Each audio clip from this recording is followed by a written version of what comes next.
هنجيب كوباية حليب دافية ونص كوباية كمان عليها، ويكون الحليب دافي. تمام. واحط كوباية سمنة ونص كوباية سمنة برضو عليها، يعني مقدار الحليب هو مقدار السمنة. واحط نص كوباية سكر ومعلقتين خميرة فورية كبار او كيسين، هنا عشان انا هعمل مقادير كيلو. تمام. وابتدي بقى ايه اقدر اخلط المكونات السائلة كده مع بعض. انا هسيب لكم المقادير في صندوق الوصف.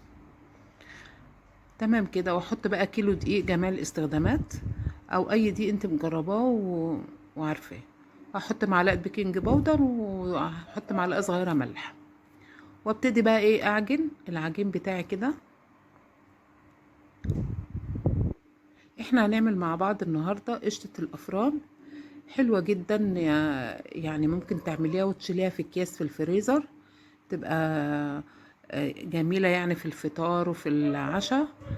وبتنفعك. حط معلقه خل. لقيت العجينة ناشفة فرحت مزودة نص كوباية حليب تاني ونص كوباية سمنة. احنا قلنا زي ما هتزودي الحليب تحطي السمنة، مقدار الحليب قد مقدار السمنة بالظبط.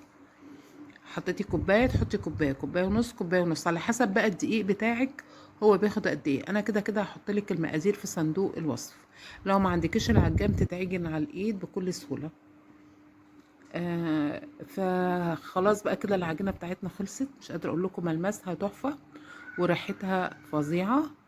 انا لميت كده العجينه بايديا واسيبها بقى ترتاح واشتغل فيها على طول، مش هسيبها تخمر. انا هخليها تخمر في الصاجات لما اشكلها. هشكل كل فطيره عندي او قشطايه زي ما بيقولوا قشطه الافران. هحطها حوالي 30 جرام. تمام. واحطها في الصاجات على طول بعد ما اشكلها. وبعدين ايه بنبططها بقى ونحاول ان احنا ننعم الوش بتاعها زي ما انتوا شايفين كده. خلاص كده بعد ما خلصتها بططتها اهو زي ما انتوا شايفين. في فرن بقى سخن مسبقا هحطها على الرف الوسطاني لحد ما تاخد الارضيه بتاعتها لون، وبعدين اولع على الوش وتطلع معانا بالطريقه دي. هتشيلها بقى في اكياس تحفه لمدارس، تحطيها في اللانش بوكس، تحطيها تديها للاطفال في البيت. جميله جدا. عايزه تحشيها جبنه تحشيها عجوه برضو ممكن، بس انا فضلتها ساده. جربوها وقولوا لي رايكم ايه.